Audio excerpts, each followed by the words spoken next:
上当百年，欺世大官. Hello everyone, we now continue our story from where we left off in our previous episode. On January 22nd, 1905, demonstrators presented a petition to the Tsar outside the Winter Palace. Nicholas II did not live in the Winter Palace at this time. He stayed in the imperial village a little further away. A crowd of peaceful demonstrators held icons and statues of Tsar and sang hymns and patriotic songs. As the number of people grew to 200,000, the palace guards lined up and confronted them. The soldiers were very nervous and wanted the crowd to disperse, so they fired warning shots into the air. After seeing that this was ineffective, they fired into the crowd. After the incident, officials claimed that 96 people died and 333 were injured, while the opposition claimed that about 1,000 people were killed or injured. The crackdown became known as Bloody Sunday. Although local revolutionary movements were eventually compromised or suppressed, the aftermath of Bloody Sunday led Tsar Nicholas II to speed up the pace of reform, and in 1906 enacted a constitutional equivalent of the basic law of the Russian Empire, established the State Duma, and introduced a multi-party system. But this was not enough to prevent the February Revolution, which overthrew the Tsarist Empire 12 years later in 1917, when industrial workers in St. Petersburg, renamed Petrograd at the beginning of World War I, went on strike due to food shortages and deteriorating factory conditions. As unrest spread to other parts of Russia, Tsar Nicholas II, fearing a violent overthrow, simply abdicated. The Russian Empire fell. Isn't this a lot like the abdication of the abolished Emperor Puyi of the Qing dynasty? At that time, the State Duma took over power and a political coalition of liberals and capitalists established a provisional government of Russia, and the Russian Empire was transformed into the Russian Republic. Was this like the transformation of the Qing dynasty into the Republic of China? The new government sought political reforms and established a democratically elected executive and a constitutional assembly. The Bolsheviks, as the so-called majority was called, in the predecessor of the Russian Communist Party, later took the February Revolution as a precursor to the October Revolution.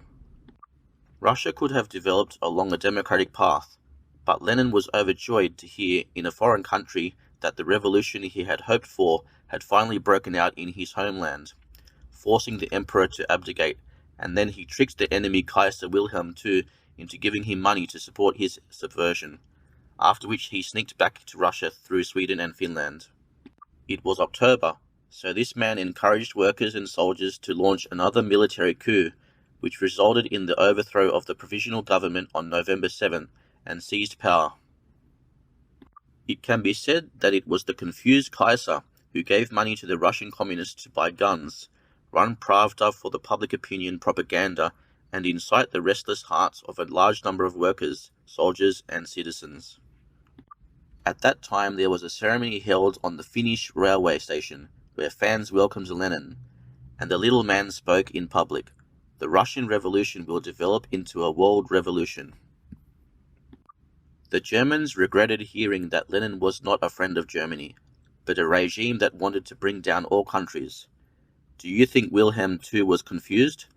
But the money and German goods had been given out already, and could no longer be recovered. As expected, later developments confirmed Lenin's ambition. He became a success in Russia, and turned around to support the German Communist Party and go against the government. Either that, or Lenin was the rogue progenitor. After taking power, he immediately returned home and suppressed the Mensheviks, the minority, and the Social Revolutionary Party, the party that supported his power grab, and eventually left the Soviet Communist Party alone. In order not to break ties with Germany, he made peace with the German side and signed the traitorous Brest Peace Treaty, ceding 2 million square kilometers of Russia and Ukraine to the German side, exchanging land for peace, which was permanently ceded. We remind you of the Far East and Vladivostok of the country. The communists are a virtue. From this point of view, the Chinese Communist Party did learn from its Russian father in a good way. Fortunately, later on, the balance of power between the two sides in World War I was reversed, and the German army collapsed on all fronts before Soviet Russia accidentally won back these territories. If you look at it this way, I wonder if the millions of territories that Toad gave to old Mao Tse in perpetuity will be returned only after the war is won by old Mao Tse, but you can't count on the communists for that. Also, when you think of Lenin in October, you will imagine a huge scene where the mob attack the Winter Palace, chant Ular, climb the iron gates, and the cruiser Avril shelling the Winter Palace. But according to Russian scholars, that was all an artistic process of the later Russian Yokozuna. At the scene was a militant force of just over 1,000 people who attacked the Winter Palace. The Bolsheviks occupied the strategic positions in Petrograd. Some of the militants went to attack the Winter Palace, but the cruiser Avril did not fire live ammunition at the time. Since the provisional government troops were very poorly equipped, they surrendered without any resistance. In March 1921, after the success of Lenin's October coup, an uprising of sailors broke out on Kronstadt. The main Russian port was only 30 kilometers from the capital St. Petersburg, the base of the Russian Naval Command Post and the Baltic Fleet. The sailors demanded that Lenin's authorities implement freedom of speech, free elections, free trade, a change in Soviet war policy, an end to the confinement of people in concentration camps, an end to communist control of the Soviets, and that private individuals be allowed to own more property, among other things. People thought the term Soviet referred to the revolution, as their pseudo-government used. The term Soviet, as we often hear, refers to a Russian conference. Originally, Mao Zedong thought they were referring to the Soviet Union. Chinese people looked to make sense of these terms, but there is no relationship between them. Perhaps Mao Zedong, who did not know Russian, believed there was a relationship. Why didn't he call it the Soviet Republic after the establishment of the government? Perhaps he was disgusted by Wang Ming, who was fluent in Russian. The sailors also raised the slogan of defeating the Bolsheviks. After a short period of negotiations between the then Soviet Minister of War and the Commander-in-Chief of the Soviet Red Army, Lev Trotsky, and the insurgents, troops were sent to Kronstadt to put down the uprising in a bloody manner. This was the last major armed protest against the communists on Soviet soil before the collapse of the Soviet Union in 1991.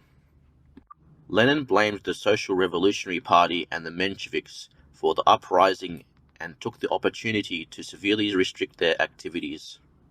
By the first half of 1921, any printed material on freedom of publication, freedom of assembly, and freedom of speech was called lethal drugs and suicide by the bold little man who showed his butcher's fangs at the 11th Congress of the Communist Party of the Soviet Union in 1922. He said, "Our courts should shoot all those who openly propagate Menshevism." The court became his tool for killing people. In August of the same year, the Communist Party of the Soviet Union passed the decree on administrative expulsion, which said that Mensheviks were illegal, and most of the senior Menshevik cadres had to run away in haste. By the end of the year, more than 2 million people had been expelled or fled abroad. In 1924, the Menshevik Party was declared dissolved, and in 1931 the Menshevik trials were held in the Soviet Union to persecute former members.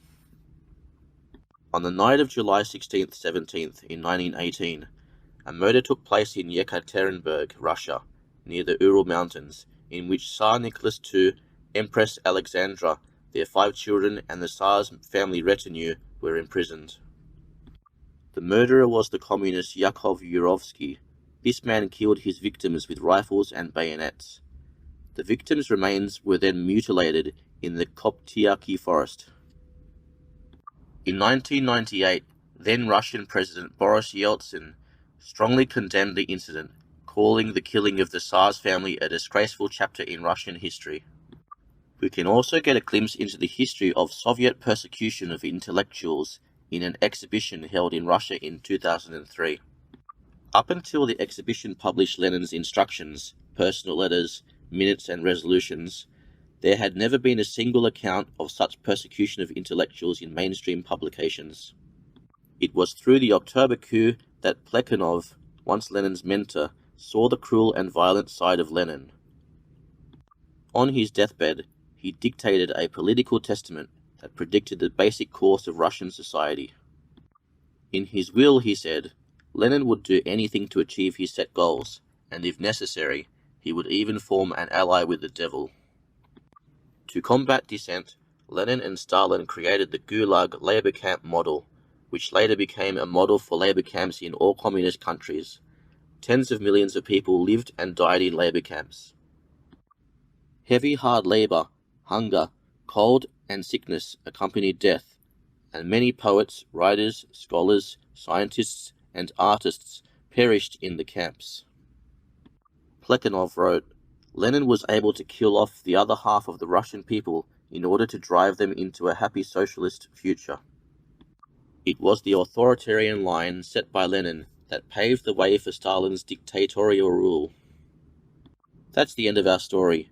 The Communist Party portrayed the October Revolution for the people of the world as creating an earthly paradise, but history proved it to be a rare hell on earth. From the Paris Commune riots to the murder and burning of Paris, from the massacres and famine in Lenin's time to the famine and the expansion of the purges in Stalin's time. From the June 17 crackdown in East Germany, the Poznan tragedy in Poland to the 1956 events in Hungary. From the Khmer Rouge massacre in Cambodia to the 3 against and 5 against campaigns, the Cultural Revolution, and the 8964 crackdown on students after the establishment of the Chinese Communist Party, to the persecution of Tibetan Buddhists, Muslims in Xinjiang, and Falun Gong believers that has not yet stopped. The Communist Party has created an unending tragedy for the otherwise good earth. However, this hell on earth is also bound to be like what Plekhanov predicted. It will collapse like a small house made of cardboard, and there will be almost no cadres standing up for the party. As it was in the Soviet Union and in Eastern Europe, who can guarantee that this is not what will happen to the CCP? Let us look forward to the ringing of the bell of freedom. That's all for this episode. Please like and subscribe to our channel, and see you next time.